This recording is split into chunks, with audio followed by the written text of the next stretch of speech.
It's no secret that Instagram growth is harder than it's ever been. The pivot to being a more video-focused platform, the general changes to the algorithm, it has left many people super frustrated. I know because you've been in my DMs telling me so. But what if I told you I've discovered a few hacks that have literally brought my Instagram reach and engagement numbers to the highest that they've ever been? If that sounds like something you're interested in learning, you're in the right place. Let's get into it. All right, so first things first, these are actual quick hacks. They don't take much time or effort, and they're going to lead to some absolutely epic results. And I promise you, by far the most impactful one is the last one. And I'm not even saying that one just for some clickbait. I almost didn't make this video because I wanted to keep it to myself. The first hack is how to improve your story viewership. So why is that important? Well, that's because stories are actually a window into building an engaged audience.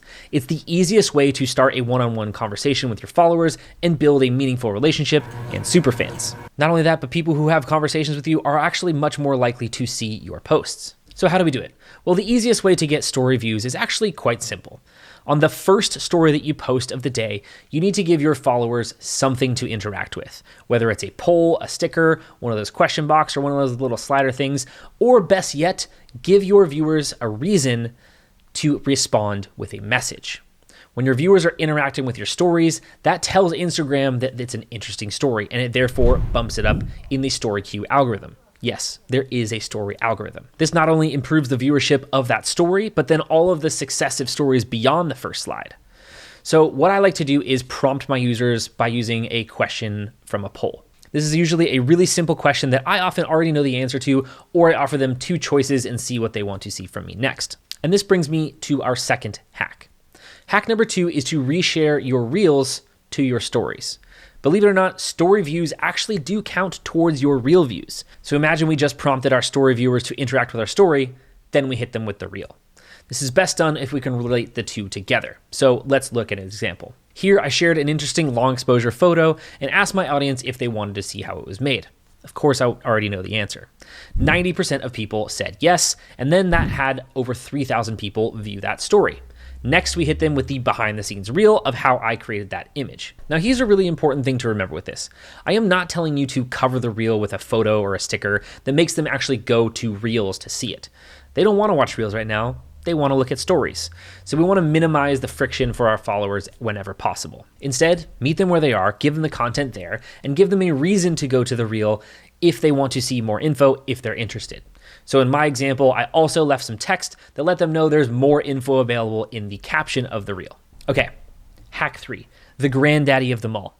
Honestly, I kind of feel like I'm sticking my neck out there and telling you guys my deepest, darkest Instagram secret. So if you find this video helpful, it would mean a lot to me if you subscribed. We're on the road to 10K. But anyways, the hack. As you're well aware, Instagram is prioritizing video. As a photographer who likes to create images, this has gotten my undies in a little bit of a bunch. So maybe you can relate to that feeling. Hopefully not the undies part, but you get what I'm talking about here. So here's what you're gonna do. You're gonna take a photo and create a 1-second video, a still image, and keep it in a 4:5 crop. No sound, no movement, no nothing. Next, you're going to create a new post. Select post and upload that video as a normal post, not as a reel. Now with this strategy, I'm now reaching between 50 and 80,000 people per post, over 4,000 likes per post. And best yet, I'm reaching a mix of people who already follow me, along with brand new people who have never seen my content before. Compare this to reaching only about 10 to 20,000 people per image prior to using this strategy. I first uncovered this when I noticed a bunch of meme accounts were also doing this same strategy. And when in doubt, follow the meme pages because they know what's up. Those are some sneaky dudes and dudettes. Okay, now before you stop watching, a few words of caution. First, you really have to be careful with the image quality here.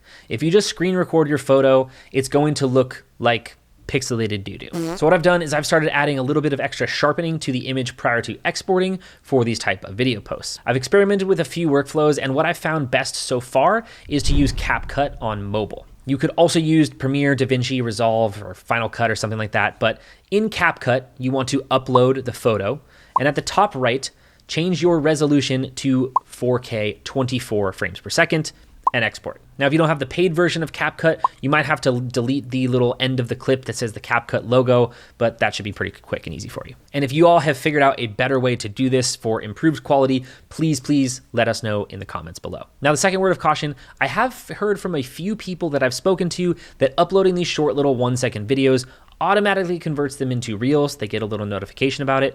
I haven't seen the Reels version of these 1-second videos perform well at all, so I definitely recommend against it. So you have to kind of just hope that your account is one of the few that has not been converted to this Reels only process. If your account is experiencing that, my only other advice would probably be to upload via a computer rather than on your phone.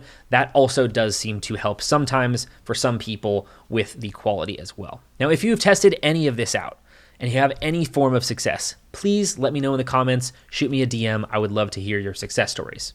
So YouTube thinks that you're gonna like this video next, and you should probably go give that one a watch next. I'll see you in the next one.